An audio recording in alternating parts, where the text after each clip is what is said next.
Welcome you all at another episode of Researcher Celebrity. And today, the researcher with us is Dr. T. Anand. Dr. Anand has done his PhD from Pondicherry University and then moved to National Institute of Health, USA for his postdoctoral position. And then after postdoctoral training, he started Baatral Biosciences Private Limited in India, and he's an entrepreneur now. Thank you, Dr. Anand, for taking time out, and we welcome you on behalf of Empowering Science Foundation as our Thank you, researchers. Raja. Yeah. Thank you, Raja. Thank you. Thanks Let's for the start invite. with when did you decide that you want to be in research? So, to be frank, the decision is not mine. It's it's my mom's dream. Mm-hmm. So from childhood, she's basically from down south of India, from a village. Those days, there is only 1 or 2% in the entire village goes to college. In that, one of the person who did his PhD, where whole village used to ask all the suggestions, feedback for their kids. So she has a dream where she want me to become a scientist. So that's how it started. Nice, So nice. So you fulfilled your mom's dream, and we all are fortunate enough to have you as a scientist, as a researcher. So, as you said, it was your mom's dream. How connected you felt when you started your research or when you thought that you are starting your PhD? okay, so even though it's my mom dream, but it's my choice and my suggestion to enter into biotechnology field rather than maths or physics or chemistry. So it was my choice. So where I want to enter into the science, because during school days itself, to be frank, I was not much studious in all the subject, but uh, when it comes to science, I was a little better when compared to the other subject. Especially maths is very far away from me, so science was a bit interesting also, and there are many questions will rise during the class hours. So that motivates to me to take forward this. At one point of time, once I complete the schooling, so there was a big question came into my mind: what should be the choice? Whether I should go for medicine or engineering or what? So based on multiple people suggestions, but my single uh, thought which picked me and move on is biotechnology. So I just joined and it went till far. Okay. So here I would like to tell all our audience, don't go by his words. I know he's a gold medalist. Okay. So when he says he was not got good in so many things, he got 100 out of 100 in maths. So keep this in your mind that sometimes people are trying to be modest, and then this can be misleading for all the upcoming researchers. But one thing which is for sure is that like you should always follow your heart and listen to your own will, that whatever is it is coming and you want to pursue. So, Dr. Anand, when you did your PhD in Pondicherry University, Yes. what made you think or join National Institutes of Health for research? So during my PhD, my our lab was focusing mainly on stem cell biology, which is one of the key interest. And those decade before, it was a what fascinating word for every researcher till now. When it comes to the word called stem cells, people will be high enthusiastic. So same as a teenager, I also have that passion for stem cell biology. We have very good findings during my PhD. When it comes to postdoc, I have uh, I have my own ideas. I don't want to pursue in the same field. I want to deviate little bit um, into other field where I can start learning from first, and I can also learn multiple things which will help in my career. So one of the I got in multiple places for postdocs, but I choose NIH because the well-known reputed institute, and also the field which I chose was DNA repair, especially in telomere biology. So that is how I entered into NIH and I did my postdoc. Okay. What made you come back to India after working in National Institutes of Health, which is a benchmark, and they lead the science from the front. So it was two-way around. Not only I want to come back to India for academic, I also want to come back for my family. So I was not a person who can sustain alone. So basically, I want to be with my family. So that's why I moved back to India, and I was looking forward for the multiple options. Mhm. Then right now I, I'm here. I think we should be thankful for your family so that we got a gem back to India. And now, when you are in India, you did some work, research experiences in Tata Institute for Genetics and Society, and then now you started your own company, Baatral. How the transition from a researcher who was doing masters and now an entrepreneur, how do you see that going, and what you want to share with the researcher community, that how should they be open for all of that? So once I back from US, I got a very good platform to set the lab and start my career at Tata Institute for Genetic and Society. That was a wonderful experience in my whole life, where I can I would prove myself independently. So that was a wonderful path, which takes, as well as Professor Manisha Namdar and Professor Suresh Subramanian gave me a complete independent to pursue lot. But so actually the company, how I made into company side is, I have a multiple idea, and the preliminary results which I have gave me a confidence to start that my own company. So that was the time where the startup in India has initiated various fundings and various opportunity for the budding entrepreneurs. So I thought, why can I have a chance, take a chance. So I started a company in Biosciences along with my co-founder. So now we are getting good recognitions, and the results we got are very impressive, and we are getting consistency, the same results. So we are looking forward for the next step.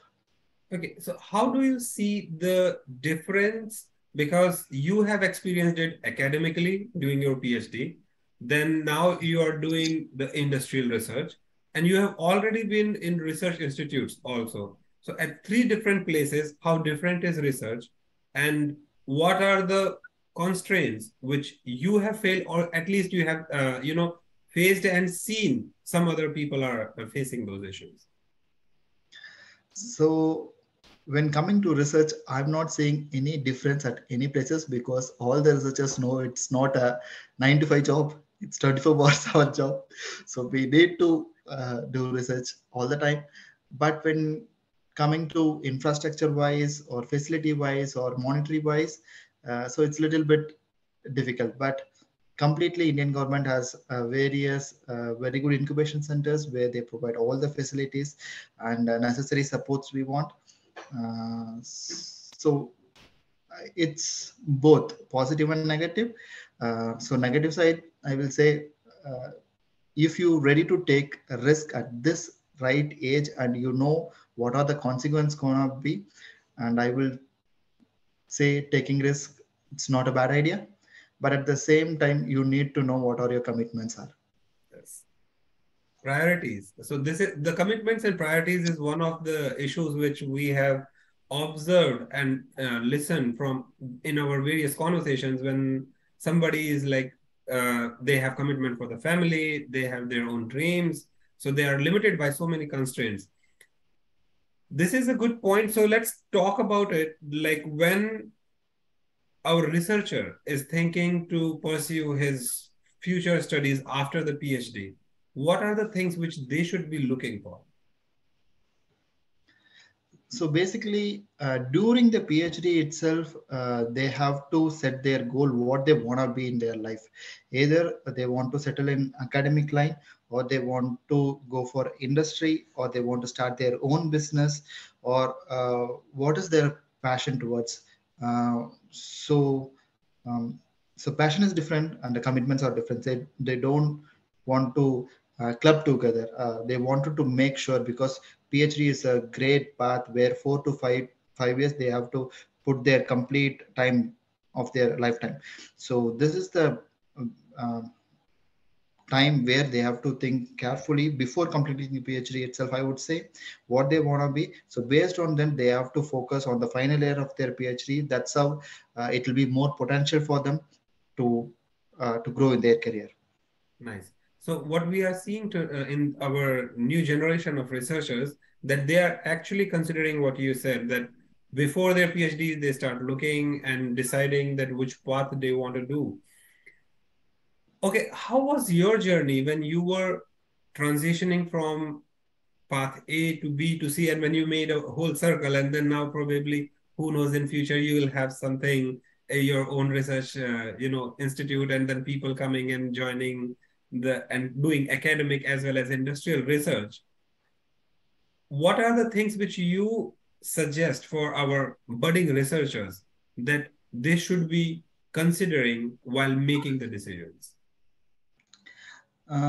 So actually, as you said, from A to B to C, I don't have any time gap in between those transition, because once I got a good position or offer, then only I shifted to the other places. But the background work which I performed for achieving that, it was quite serious, and it was 100% sure what I want to be. So Mhm. that's how I planned.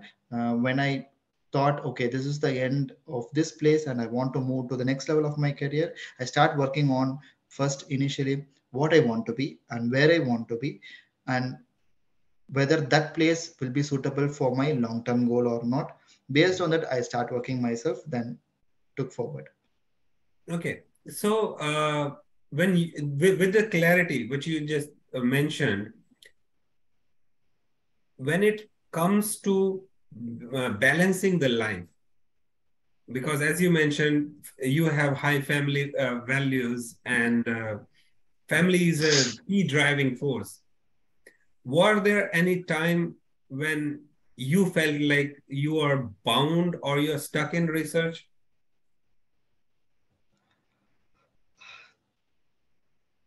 Sometime yes, but few years before, I came across a quote from my best friend. So whatever happens, it's Ram sab karta hai. So so that quote made me to uh, take a decision quickly. So whatever happens, so we have to move on, and whatever happen, it will happen. We can't stop anything.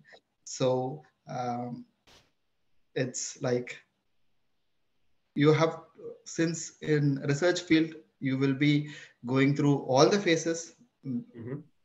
at the same time in life also, you need to know and you need to prioritize. If something has happened, it happened, and you have to move on. So With your exposure and with your maturity, it sounds very easy that everyone should have that clarity and that anyone can have that. But when you were budding into a researcher, you felt like whatever the way or the path shown to you was not for you.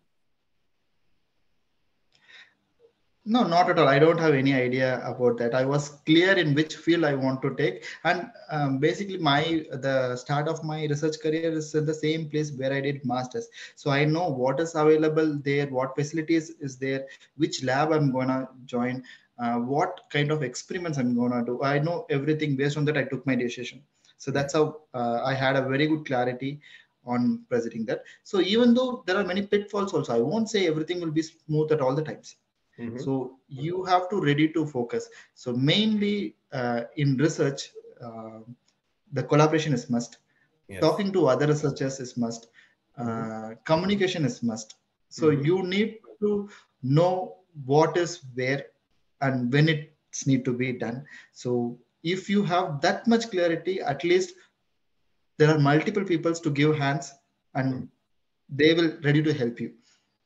So Nice. if you have this, you can overcome the pitfalls.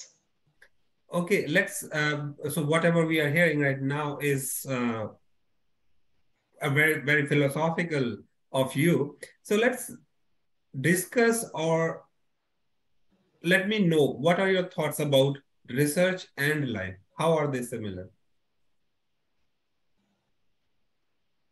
100% I would say, Mm-hmm. because both are unpredictable.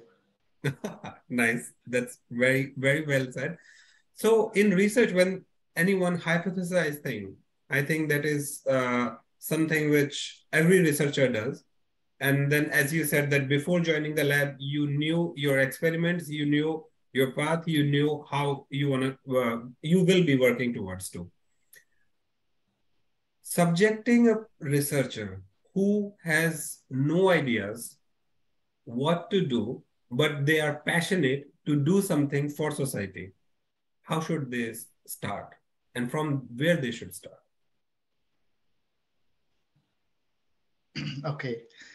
Uh, this is purely based on the interest of that person. Mm-hmm. So, passion, research, and for society, it's what could I say? Even a research taking a product or the research one to the market, this is also for society in a term. But it comes to passion, uh, it's both the way. It's either it's a product or it's a service kind of. Even Mm-hmm. service you can take it to market, but I don't know how to relate actually between the researchers. As I told earlier, if you want to do something for society, if you have a passion, instead of taking single hand, make a collaborative people who are in the same interest of yours. Mm-hmm. Talk to them, reach out to them, and try your best. That is the best way to go out. Nice. That is very well said. And this is a very good way how to describe research because it is a collaborative effort. And one of the parts we celebrate at Researcher Celebrities, every researcher, either it be a PhD student or it be a professor emeritus, they are researcher and they have impacted society in many more ways than what we know. Because when now Dr. T. Anand goes out and start talking to people, one thing is different that when he goes out, his designations, obviously his merits, his acclamations, everything goes with him. But when he interacts with society, it's a different way. People know that researchers can be, because sometimes what general public thinks that scientists are, some freaks who are in the laboratory all the time, and then they don't know how to have fun. And what is the part which you think that is integral to maintain a work and life balance? Because you said it's not 9 to 5 job, it's 24/7. So Uh, you're true, Raja. Actually, so it's not only for me. Same, I can take this back question back to you also. You mhm. also. So you also a well-known researcher in the field. So why you took this initiative of a research celebrities? So it could be taking the researcher's experience to the society. So that is the main way. So you also right now doing the research, but you are spending some time for the society. This is also a work-life balance because you are pursuing your dream, what you're gonna uh, do for society apart from the research. So that's how a great passion if you have, and automatically the work life balance will come. Automatically you will spend your time, and you will make the time priority for what you want to do. That's it. Nice. Very nicely put. And thank you for throwing it on back onto me. So here I would like to tell all our audience, whenever anybody says 24/7, it is not literal. It is in your head. You prioritize your experiments. You make priorities. It can be daily, it can be weekly, monthly, or annual. It is up to you. You have to decide. Everyone, everyone has just 24 hours in a day. Some people are productive in 10 hours, some are productive in 5 hours, some takes more. It is up to you. You have to do your own SWOT analysis, thinking what you are good at, where you need more help and support. And as Dr. Anand said, that collaboration is the key when you are performing your research, and it can be academic or industrial or any kind of research. Nowadays, when people talk about research and when they think, they don't consider most of the research which is happening. Either it is fundamental or basic research, because now we are in an era where translational research is booming, especially given case of COVID. What were your experiences during COVID, Dr. Anand? For multiple people, life changes. COVID made a big impact, but for researchers, it's not actually. So the world witnessed what we got it. So we all know the common vaccine to come back to the market, it takes minimum 20 years. That was the myth. It was believed still now. But this COVID break completely where researchers can bring out the product within a year or so. So the life of researchers is not much changed during the COVID, but it also, so as like clinicians, so researchers also used to work day and night to fulfill the necessity which happened during the COVID, either in diagnostics or in research or in vaccine or trials, whatever it is. Researchers made a great impact to the society. That is also one way which they can give back to the society actually. Absolutely. And that's bring us to the point that people might know who discovered the mRNA vaccine. The companies owns the patents. But what we are celebrating here is a single researcher who did a PCR, viral isolation, doing infections, all of them. They contributed equally because of that. And that's why it is a teamwork. It's not an individual who works it. Idea can be yours, which should be implemented by others of like-minded people who are passionate enough. Because considering working 24/7 is not everyone's cup of tea.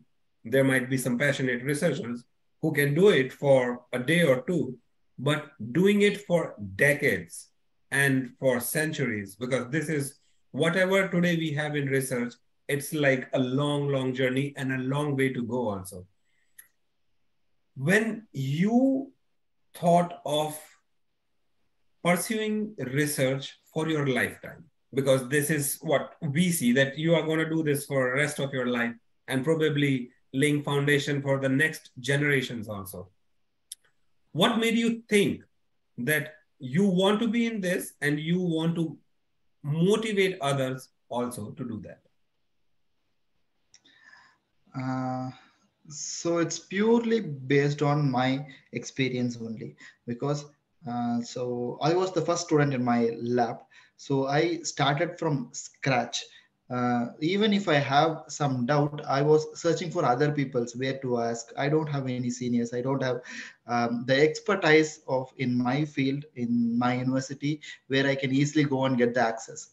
So the difficulties which I faced, it was it taught me multiple things where it motivated me to teach others, to share my knowledge to others. And by sharing the knowledge, we are not going to lose anything. So that is the main thing which I want to deliver to the current generation of the people. So basically, if you share your research and if you talk about your research, it's not like they're going to do it. It's like you are going to be strong in the field and you are going to be strong in the techniques, which will help you to do a lot and think a lot. Mm-hmm. So, So about sharing the knowledge, you said, what we have seen in many research areas among different PIs, some of them are very innovative. They want to just perform their things as a group and they are not open for collaborations, which obviously hamper research also. What do you want to suggest for a student who's working with a PI who's not collaborative? What the student should do?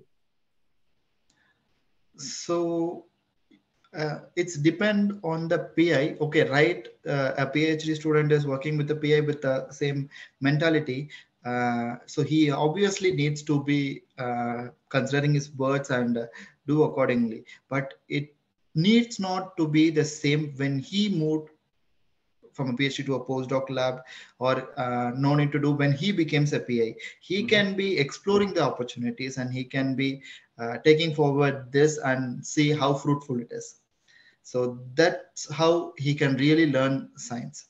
Very well said. Once one wise man said that from your mentor, you learn what to do and what not to do also you learn. So I think that's exactly how Dr. Anand had said that you should learn what not to do also from your mentors. Okay, let's taking this to next level now. We have talked about research, we have talked about society, we have talked about other parts of it. When it comes to commitments, you have your funding commitments also, you have family commitments, you have friend commitments, and you have commitment for yourself also. And a researcher fulfilling all the commitments, what we have seen is like either it is that a PhD student or a PI, they are sometimes so depressed because of, I think, extra pressure, or it can be any reason. What do you suggest when a person is going, when a researcher is going through a phase where they are either depressed or they feel that where they want to be, they are not there? What they should do? So this is a very good question actually for the current scenario, because most of the people and or saying this, many people are going for depressed during the PhD days. So if you really have those kind of pressure or depression, I would like and I will request the PhD scholars to open out to their colleagues, to their mentors, or to any of the person. So the people who are experienced in their university might know what to do and how to take that forward. So it's not like keeping within themselves will make them completely depression. So a genuine request to everyone here, whoever is listening, is try to open out, try to speak, try to uh, interact with the people and tell your problems. So you will not, uh, I'm not telling that you will be getting 100% solution for that problem. At least you will find a way where you can take the take the next step, where you can get some ideas how to take it forward. Nice. Thank you. And with this comment, I would like to request all of our viewers and audience that at ESF, we have something similar, and you can write talk to ESF, and there you can share what you are going through.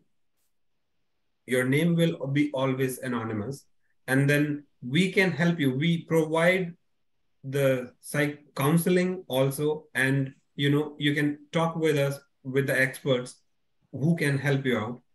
Depression is not the solution, and what as a researcher, what we look forward toward is solution for every problem. So always feel you are not the only one who's going through it. There are people who have walked that path, who have came over it, and then now are experts in their field and well renowned worldwide also. So Dr. Anand, when have you ever seen or have you ever felt yourself in the situation, or your peers who were in the situation and were not able to speak out? Obviously, I have been in the situation, but there are my friends who helped me to overcome at multiple times.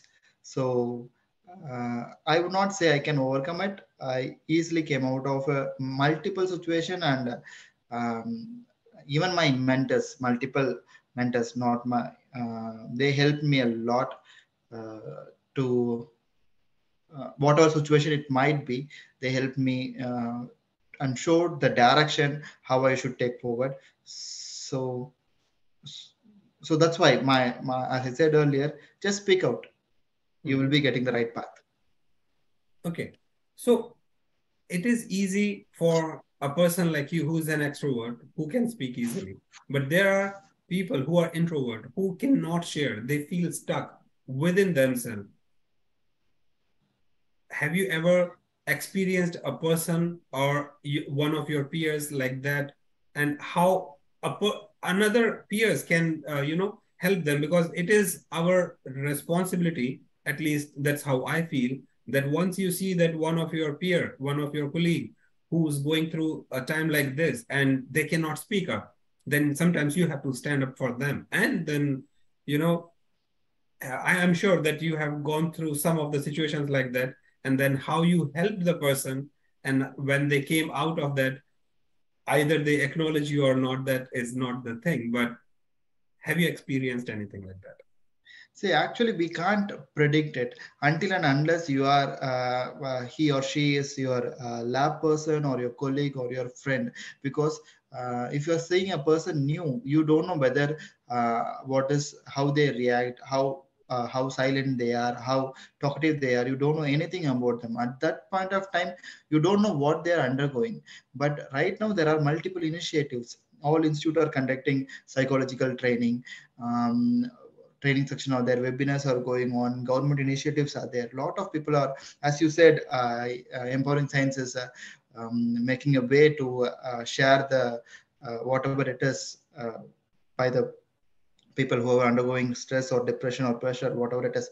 So that's a nice initiative. Like that, multiple things are coming. But I wish, uh, if even though you are an introvert, it's a completely PA responsibility to know what the person is undergoing, Yeah. and I would say he is the one who needs to take it forward, and talk to the person, talk to the respective person, and understand what is happening and what could be done to make it correct. Nice. So now we are walking towards the end of the conversation. Let's talk a brief about when, as a researcher spends most of his time or her time in the lab. So the colleagues become family and friends and all of that. What were your experiences, and like throughout the journey when you are spending most of your time in the lab doing research? Sometimes there is a conflict of, because that happens even in families. Sometimes you like someone over someone where you hate someone. How have you dealt with that situation? You are right. So basically, I'm what to say. I can't stay away from my home. Usually, wherever it is, even in US, early once or twice I used to come to India. Whenever I was working in Bangalore, every weekend I will go to my hometown.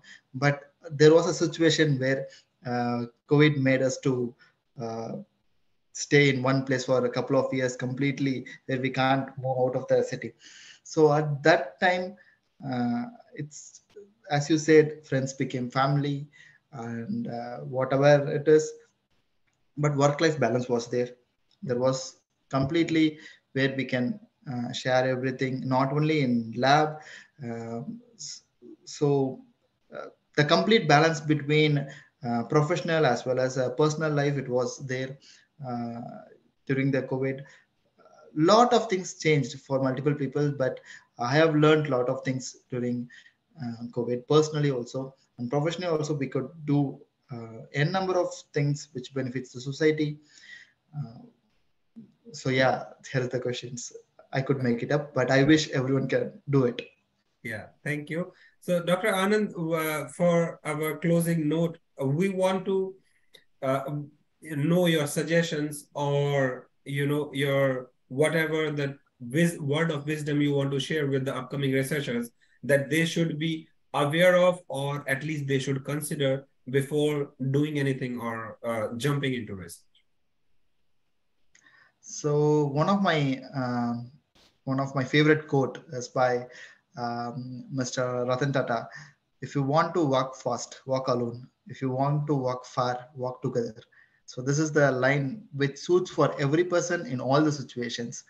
So that is the thing which I want to share with you. And if you think about that line deeply, all the situation will comes under that. Yes. Nice.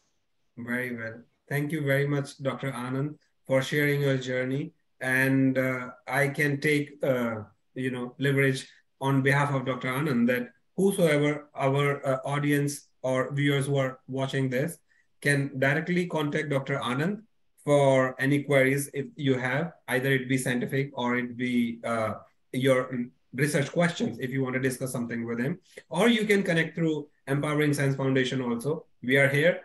All our speakers are available. They are generous enough to give their time to share their journey and to help the society, especially the researchers community. Thank you very much, Dr. Anand, for taking time out. Thank you very much. It was a nice interaction. Have a Thank you. great day. Bye.